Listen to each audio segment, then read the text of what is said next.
but that came with more experience. That became easier, and then once you're in the arena with like these Shakespeare titans, they were very generous with their time because they saw this kid who was like failing and doing it, and so like they would come and help, and they would say, oh, maybe this one drop on this line, or remember to circle these words, remember these are the stressed and unstressed syllables.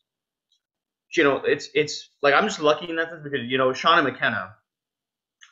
McKenna is the Meryl Streep of Canadian theater, and she's like Shakespeare royalty, right? She is the. You look at Seana McKenna's career, she is like literally. She's done all the great Shakespeare works. Like she's won tons and tons of awards doing them. She is Canadian theater royalty, and when she eventually passes away, she will go down as one of the greats of Canadian theater. She was my director on my second Shakespeare show. And not only that, like a couple of years later, I was playing her love interest on stage, like for a different play, and so I got to work with this legend, like 3 times, before I ever did film and TV, really. And so learning, like having my teacher be like that person made things easier because there was no bullshitting with her, because she was so good at what she did. She was just like, wrong, start again. Nope, start again. Nope, start again. Okay, you're gonna do the monologue. I'm gonna keep doing this when you have to change your thought. I'm just gonna keep doing that. Okay, I'll do this, and then you have to change your thought. So I would do my thing, and then she'd do this, and I have to change my thought, and then she'd do this. And for her, I was just being too precious with, like, I was taking way too long. And Shakespeare's best understood at a certain pace. At least that's what she told me.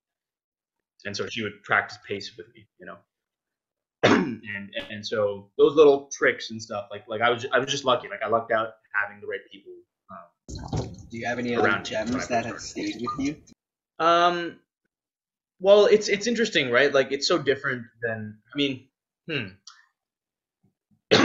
thinking on the thought is something that, like I think let's go on the topic of pace.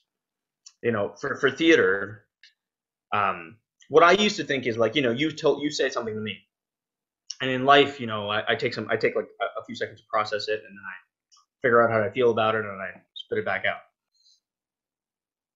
When you're doing something like that in theater, because it's such a vast space and you're trying to hit the 700th person in the back row, that processing time that you think is quick is an eternity for an audience. And they just get bored out of their mind. And now imagine a play where every person is taking their sweet ass time to respond back, dialogue wise. And she taught me the craft of writing, right? She taught me that, when Aaron Sorkin writes a play, like he's writing it to be this. That's the pace. That's the tone, And then I would ask, like, but like we don't do that in life. Like we don't have rehearsed like responses back to our, the people that we talk to in life. Like the way I'm also trying to think of what to say next, like, is what I would do. But she said, like, listen, like, but for the audience, like, they're not seeing it that way. They are literally seeing you taking your sweet ass time in between dialogue. And so she said, as I'm saying something, you're reacting to the second last word. So by the time I finish, you come in, and something like that helps on a network procedural like Skynet. Maybe not necessarily like a Breaking Bad type show. Maybe not necessarily like the show Made that you were on. Not like that type of show where it's a bit more lived in reality. So you have the time to like take that time to process and stuff like that, and it gives you space to breathe a bit more. But that advice from theater really helps on a show like this, because what I had struggled with on this show was pace again. Because I would keep thinking that I'm in Breaking Bad. So I would really like be in my feelings. I would like really like whatever choices that I would have made. Like I would just make it about myself and the character and stuff, and like what would the character do and stuff. But that theater advice from Seana McKenna made me realize, like, oh wait, each thing is tonal. Like it's each piece is different tonally.